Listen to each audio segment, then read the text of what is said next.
small-scale fishers that took place in the 2000s, and he believed that it was the most effective method of training for the small-scale fishermen. I would imagine that you would be aware as to what that training entailed. Okay, thank you. Basically, yeah, that was, I mean, like Pedro was saying, it was quite rewarding. Going around all these small vessel, small communities on the West Coast and up to Arniston and Kansby, where we actually assisted local community, and everybody was invited at the time. And some places was well attended, other places not, because SAMSA basically sponsored all the training, which include the medicals, the eyesight tests, and the training. And the people were actually who were successful in the oral examination. So not all had to do a written examination, because I think that one of the challenges also to do with the training for fishers. Some people can't write, so but we made the extra effort and we did what we call oral examination, and we tested them, and if they were successful, they were issued with a local skipper's ticket. At least the area where they are being operated, they can then still go out, even if it's like 5 miles, because the area, the distance they could go offshore, but only in the local area. And I think that's where Pedro and Christy, one of the guests, was referring to previously, is to say local training for local people. As some of the guys don't need this high STCWF skipper's ticket for operating locally. So I think we need to probably look at the same training that can be presented in maybe going forward, maybe next year or the year after, and also do it right across the country and not only in the western region. Thank you, Bongi. Thanks, Gustav. Thanks, colleagues. Should you have further questions or inputs for Gustav's presentation, feel free to go through the chat. The colleagues will respond. Thanks, Gustav. Thanks, lecturer. Thank you, program director. You have to smile all the time. I know you're very pretty today. Have a nice day. Thanks, old man. Colleagues, let's move on to the next speaker. Every household, colleagues, has its head. And as you may know, that SAMSA is an agency of the Department of Transport. And so in whatever that we do, we account to the Department of Transport. And the Department of Transport plays a huge role in ensuring that policies, regulations, legislations that we need to operate on are in place. And now, colleagues, I will hand over to Tepiso, who is from the Department of Transport, to take us through on the observations by the shareholder and the projects that they are busy with in ensuring a sustainable fishing sector. Over to you, madam.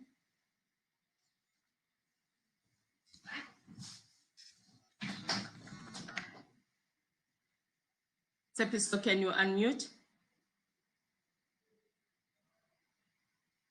Some people were born before technology. Okay.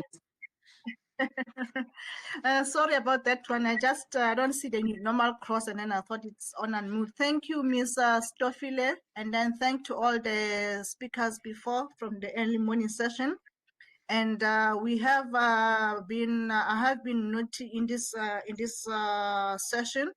It was supposed to be Mr. Mitzeral Pena who was speaking, and then he's having some technological challenges, as Bongi is referring to, born before technology. And from the Department of Transport, we have noted the session, and then we are encouraged by the kind of participation that has been going from since 9 o'clock this morning. The kind of presentations that have been shared by all the presenters. And then we have noted all the concerns that have been raised. Some of the concerns that have been raised, they go back into the issue of regulations that has not been finalized from the Department of Transport. I had Azu in the morning making some, alluding to some of the regulations that are still lagging behind because they have not been formally promulgated from the or signed off by the Minister of Transport. And then you hope that in this new administration, there will be some programs in terms of enabling and developing and enabling regulatory framework. What is of concern, I think, from the department as well in terms of the safety, we are saying that the number of I think it was said it is about now in the last decade 75 lives that have been lost in the past decade. Those 75, it is they are breadwinners or some of the support structures for some of more, especially when it comes to the small small companies or the fishermen who are individuals who are doing that work to sustain their families or to sustain their small businesses. However, be that as it may be, the onerous issue that has been raised in terms of regulations, it is something that has to be looked into in terms of the new developments.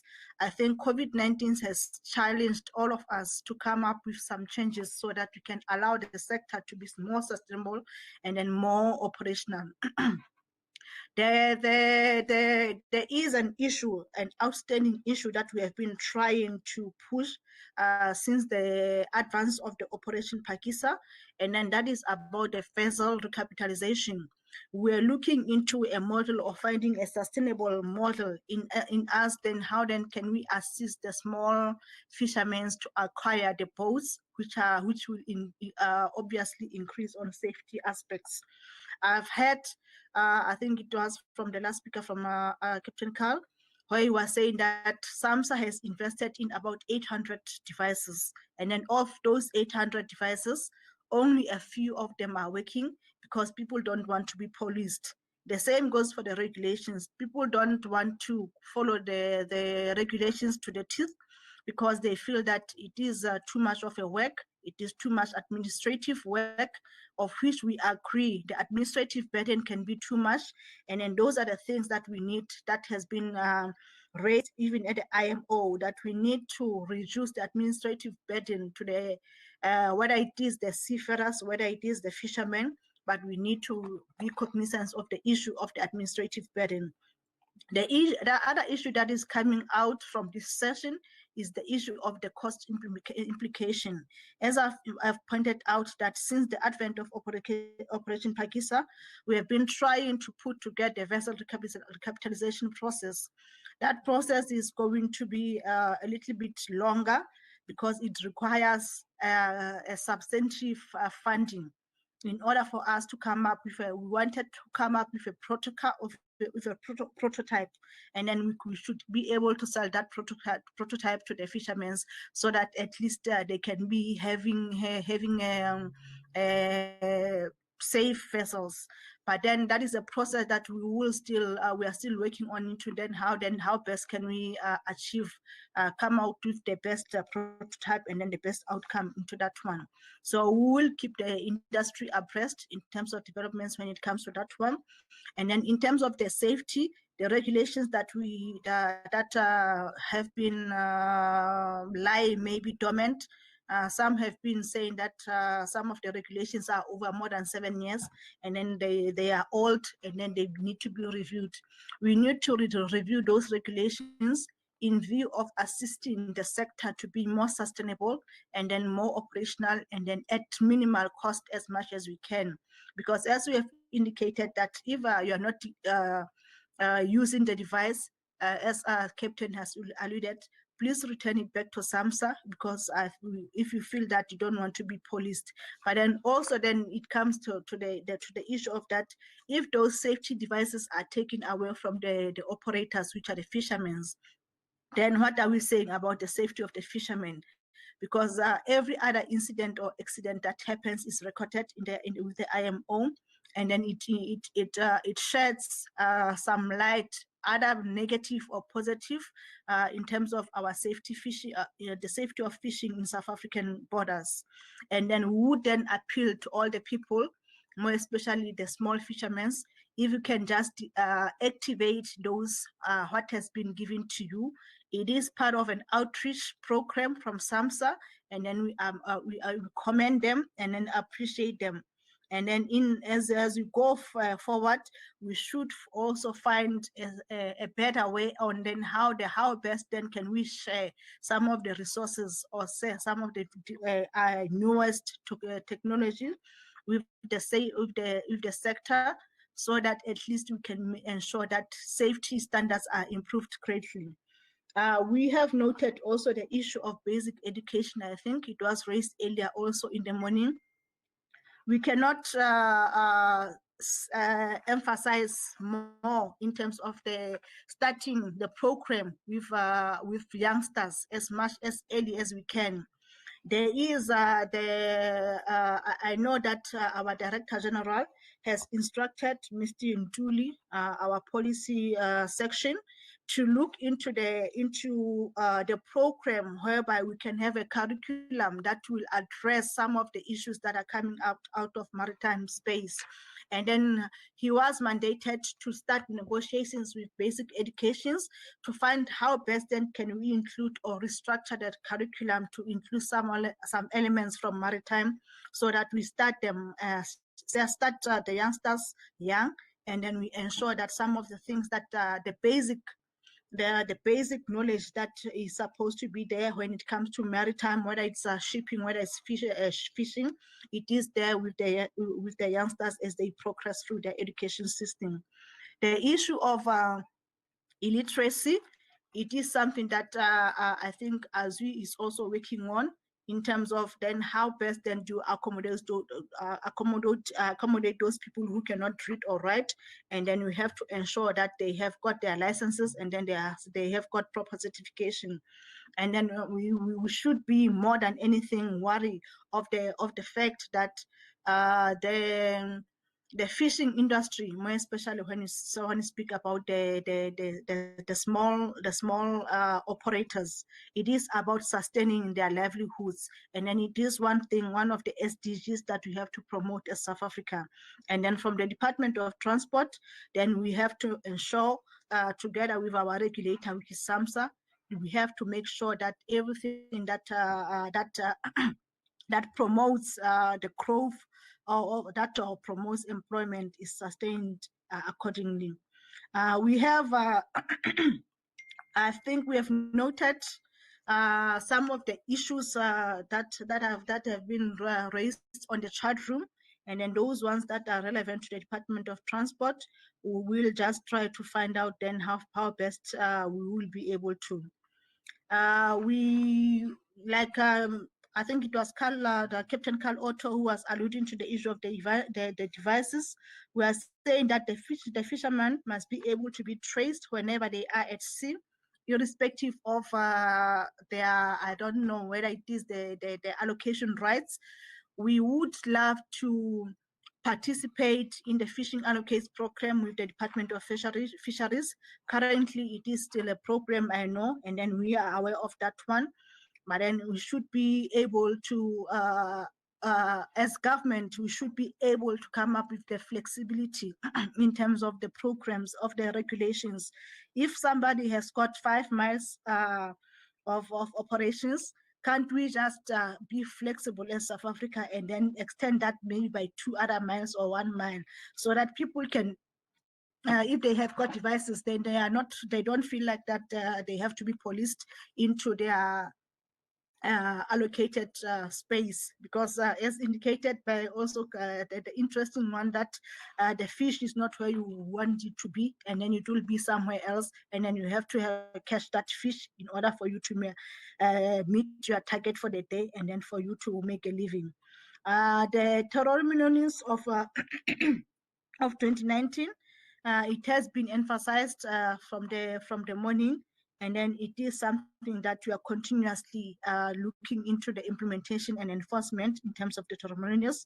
And then most importantly, then as South Africa is a participant at IMO at the IMO conventions, we have to be continuously improving our safety measures and then making sure that the fishing industry is safe in all aspects. So we would love to say that we have noted the deliberations, and we will try as best as we can, as much as we can before the end of this financial year, to put some of those outstanding key regulations so that they are out there and then they can be enforced accordingly. And then we're saying to the industry, SAMSA is not about policing you.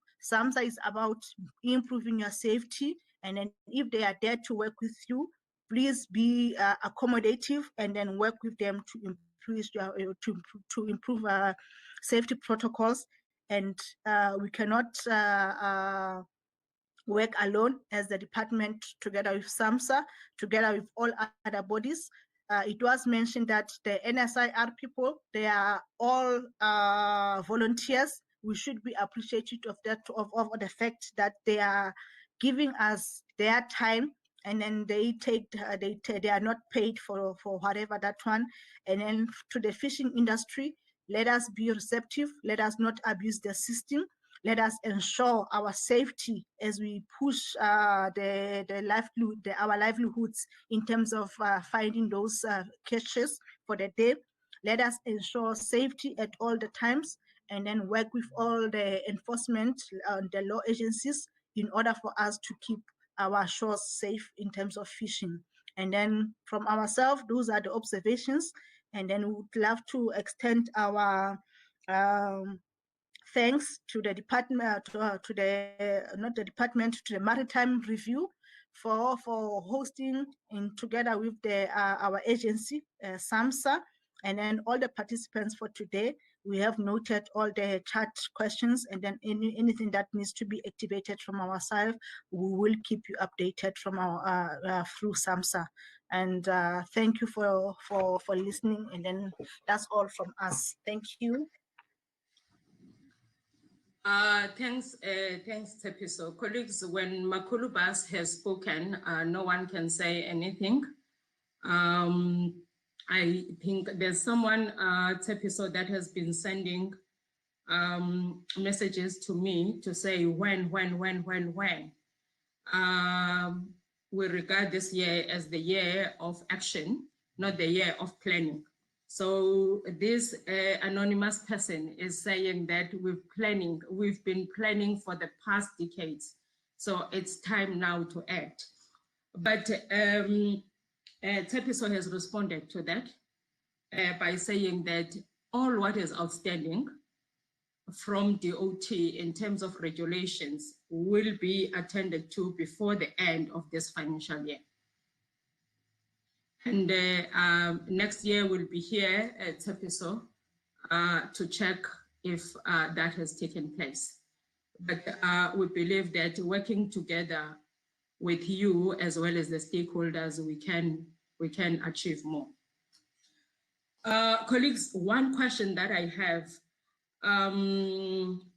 let me see, from Greg. My goodness, Greg, I'm not so sure, Tepi, so if you can respond to this one. But Greg is asking as to when DOT is going to provide SAMSA with a CEO, or is SAMSA going to have a permanent CEO, acting CEO position? Just unmute, Tepi. I see that question from Craig Christie, and I would say that this is now in the matter between, I believe, between our minister and cabinet in terms of those approvals.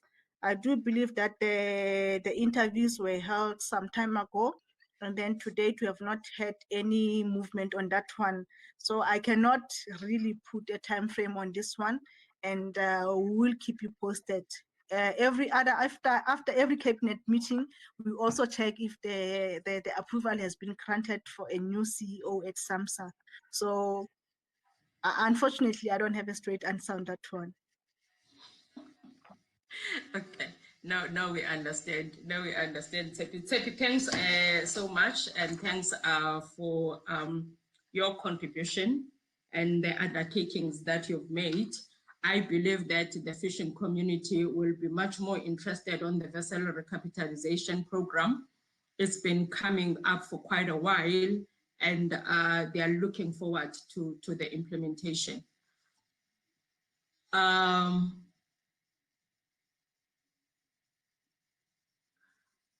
Okay, now that's a comment from Eugene, and I'm sure all other people they can have a look at it. Colleagues, thanks, Tsepiso. The last speaker that we have on our program, we're seemingly doing well with time, is Captain Vernon Keller, who's SAMSA Deputy COO. Vernon will take us through the resolutions and way forward, as well as with the vote of thanks. But I think after Vernon has spoken, no one will say anything. From my side, colleagues, as the program director of the day, thank you very much for your cooperation, participation, as well as a contribution. We hope that this is not just a talk show, but everything that we've said in this platform will be realized. And if it doesn't, please, you need to remind us of all the undertakings that we've made. And I wish to reassure the stakeholders as well as the industry players that safety is of paramount importance at SAMSA, and we will do everything possible to ensure that the fishing industry is operating safely. And colleagues, as all other colleagues have alluded to, is that without the industry players, this mission is. So we need you. We need you to cooperate with us. We need you to throw stones at us. We need you to provide solutions. We need you to wake us up on issues that we might not be aware of. And so your collaboration and your partnership is very important, and we really appreciate your efforts. Once again, colleagues, I wish to apologize for the technological glitch that we have, but I also want to thank Maritime Review, who's been operating at the back in ensuring that this program and this event, it goes on smoothly. Watinta bafazi, watinta mbokodo. Thanks, Colin. I believe that you were highly instrumental in ensuring that our connectivity is back to action. Colleagues, I will now hand over to my boss, Captain Vernon Keller, for the way forward as well as vote of thanks.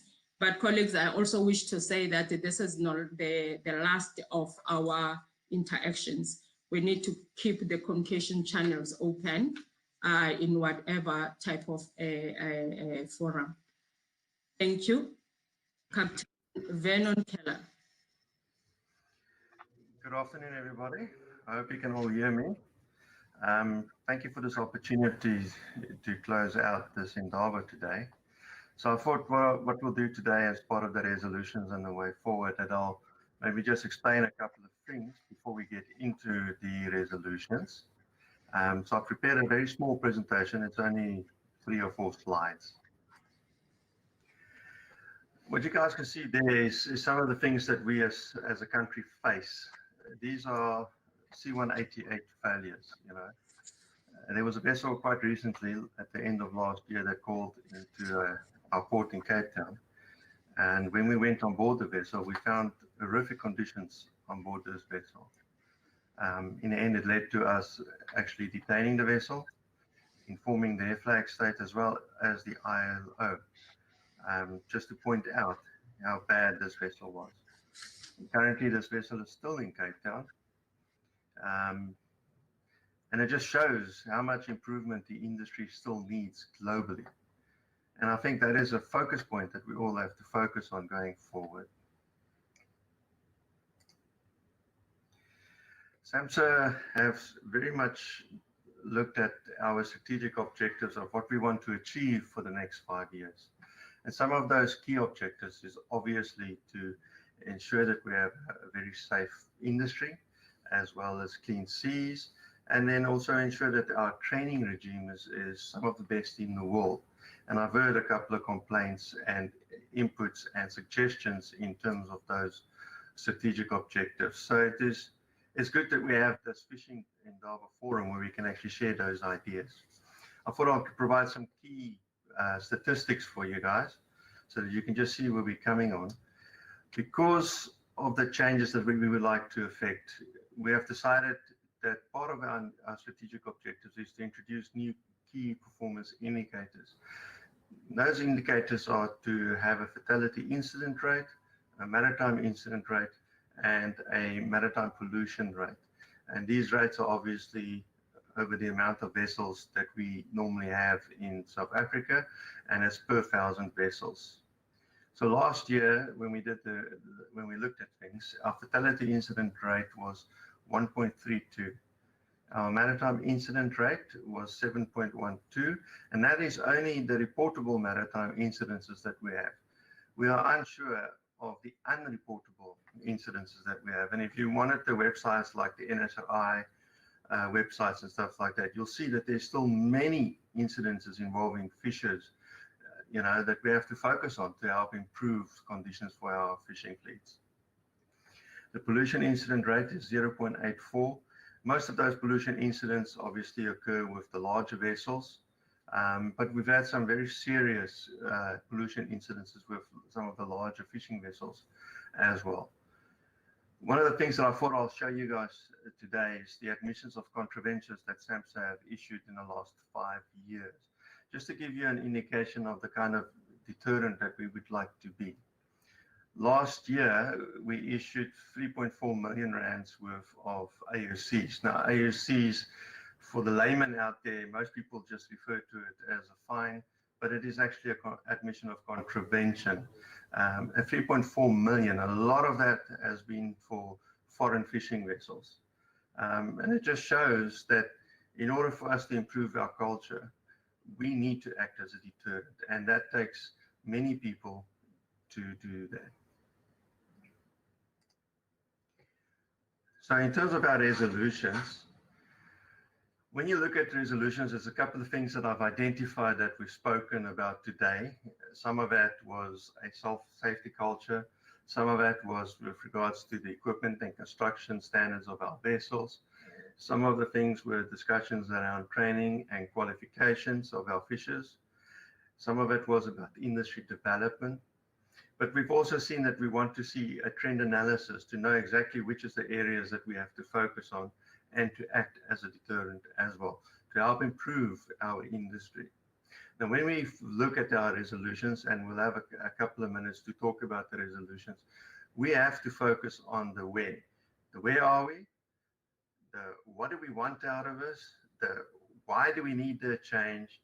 How do we get there? Who will do it? And when do we get there?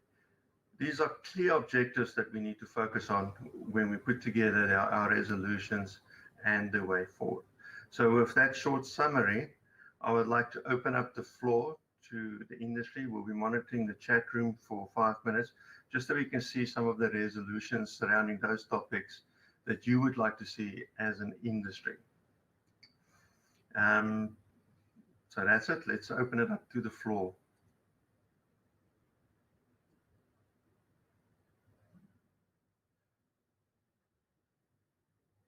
Okay, so I see there's not many industry resolutions, but so far coming up. But one of the resolutions that we've heard upon and that SAMSA will do is that we will engage more with the fishing industry going forward, especially when things like new regulations are done. And we know that the new STCWF regulations is coming into play. And to give effect to that regulations, obviously we'll take engagement with the industry. So when we implement it, we'll have workshops with the industry to explain how the new regulations is going to be working. So that is one of our big resolutions.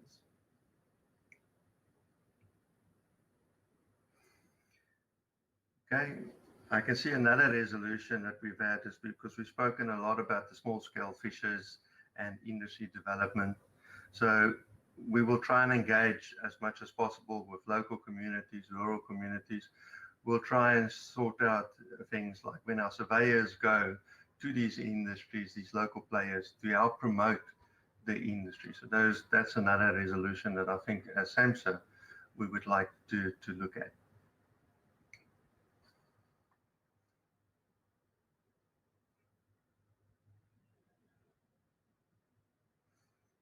Okay.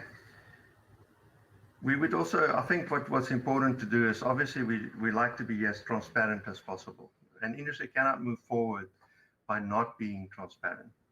So when we engage, and that is part of the reason why I shared the statistics a little bit earlier, we will try and be as transparent with the industry as possible. We will not hide anything. You know, it's important that when we explain how to do things, if you guys understand what we want, what our end goal is, you can work with us to get to that end goal. So there's a question here that says, is there room for a local qualification for the majority of fishers, mates and skippers? We have no inclination of going international. And the simple answer to that is yes, this is in the regulations as well. Our regulations cater for both the individuals who want to only work within our local waters, as well as those who would like to go international. So you'll see those come through, as it's always been in our regulations, especially in the new regulations where we deal specifically with STCWF. STCWF is not just about going international.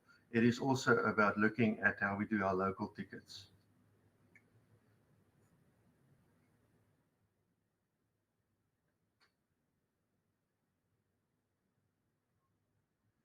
Okay, so there's not many questions coming in anymore. So with that, I think we only have those couple of resolutions, and that's basically to be transparent, to engage more, and to help act as a deterrent going forward, and be as transparent as what we can when we do all of these things. I see, sorry, there's just one question coming through there. And the question is from Mr. Watson, who says, resolve to engage local industry in the preparation for fishing craft recapitalization to ensure local shipbuilding is fully utilized, even small subsidies. Of course, what we've done is we've had many programs with government, local government, whether it's DEF, whether it is DOT, whether it's ourselves, to help focus exactly on that. And that is the big question about how do we promote the industry? How do we get more local players involved?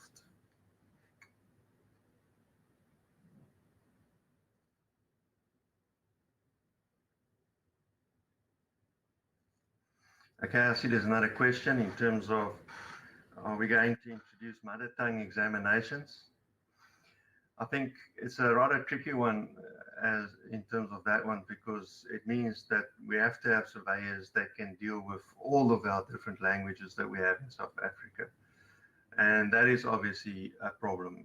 We have to know and understand also that the industry is mainly English. So to standardize things, we'll have an English set of examinations. However, our surveyors, when they engage with our fishers for examinations, they'll be lenient and they'll listen very closely. Where it needs to be translated, they'll translate those questions. And where we need to ask a question, if that surveyor can speak the language of that individual, that surveyor will try and explain those questions in that person's own language as well. But the main focus point will be English.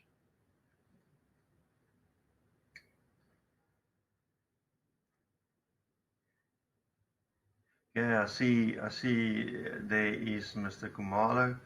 He is the chairperson of the African Legacy and Maritime Economy.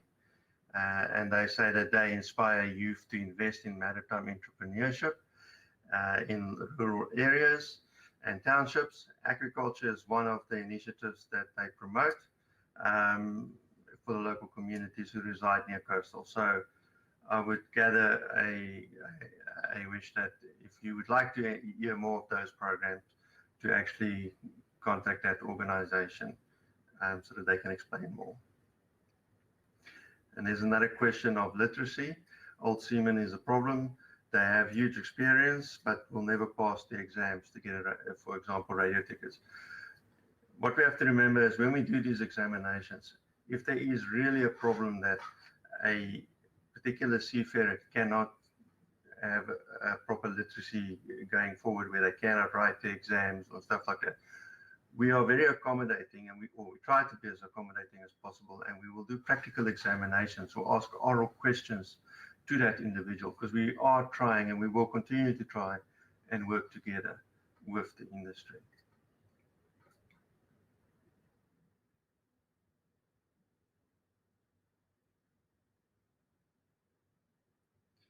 Okay, there's one comment here from Mr. Van Niekerk who says when we refer to local, it's not just SA local, but regional local as well, which is obviously quite correct.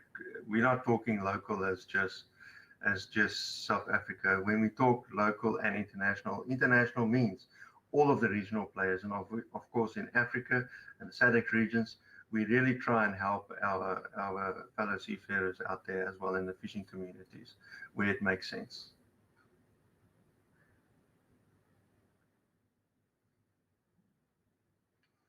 Okay, Mr. Van Niekerk is saying that it's not happening on the ground.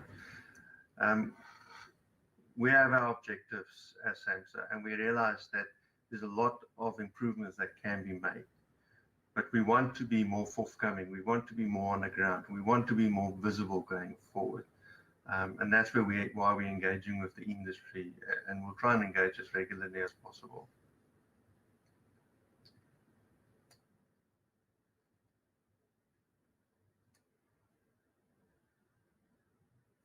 Okay, I see that's about all the questions that's coming through.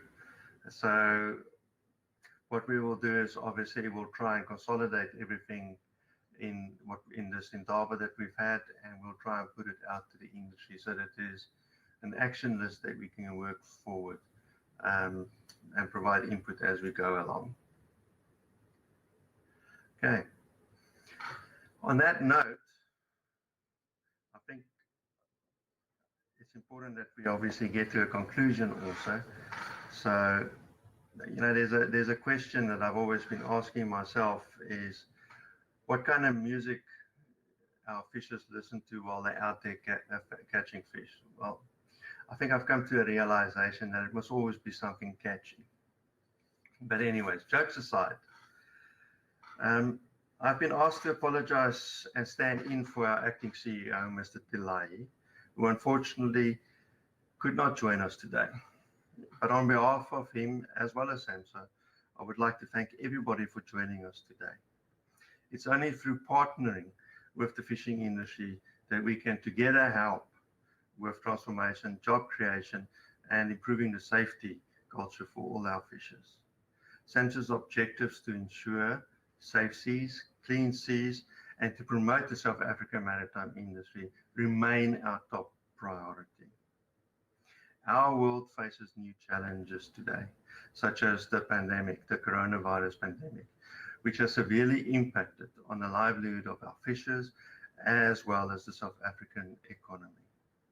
Nobody could predict how this pandemic would change our world and the new norm that it will create. We've seen that we've had to introduce new standards for fishers and for any other vessel going to sea to ensure that there's social distancing and proper safety protocols in place for not just the vessels, but for the SAMSA surveyors as well. As we've seen during the lockdown, is the fishing industry is an essential service to South Africa, our communities and our economy. This pandemic taught us, you know, that we should adapt, we should change, we should become more resilient in our approach and in how we do our daily work. Nelson Mandela once said, a real leader uses every issue, no matter how serious and sensitive to ensure that at the end of the debate, we should emerge stronger and more united than ever before. We hope that with partnering with the industry, SAMSA can help the fishing industry emerge stronger and more united than ever before. Having one fishing vessel unemployed, one fisher unemployed, having one fisher die and not come back safely to his or her family is one too many. We can all make a difference by changing our behavior, implementing better safety standards for our fishers, improving our fisher training, and help create new opportunities for small-scale fishers, new entrants into the fishing sector by working together and remove as many barriers as possible for the industry. South Africa will undergo an IMO mandatory audit in 2022, and part of this audit is about how South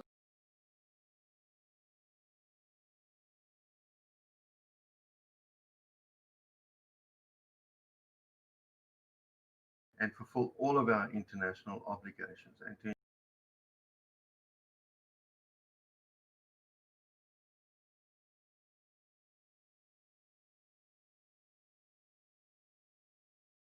injector whose passion for the industry is a shining example to us all. As a special thanks to all our presenters for taking the time to present and for answering all of those questions. I know some of those questions have been very difficult and we may not have had all the answers available, at all the time, but it's been very innovative. It's been very interactive. So thank you for making the time available. Then lastly, Mrs. Stofila and all of our colleagues who helped put this whole Indaba together, thank you very much for helping make this a success. But more importantly, I would like to thank the industry for participating in this very interactive fishing Indaba. And it is only through partnerships such as this that we can emerge stronger.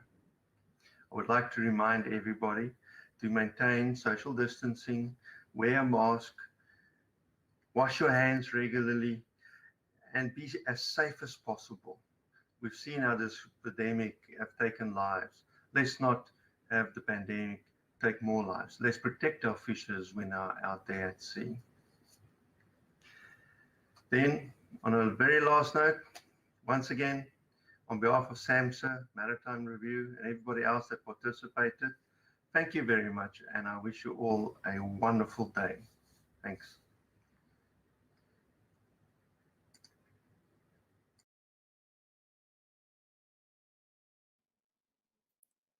Thank you, participants. That's the end of our day. And thank you again for your patience when we had our technical difficulties.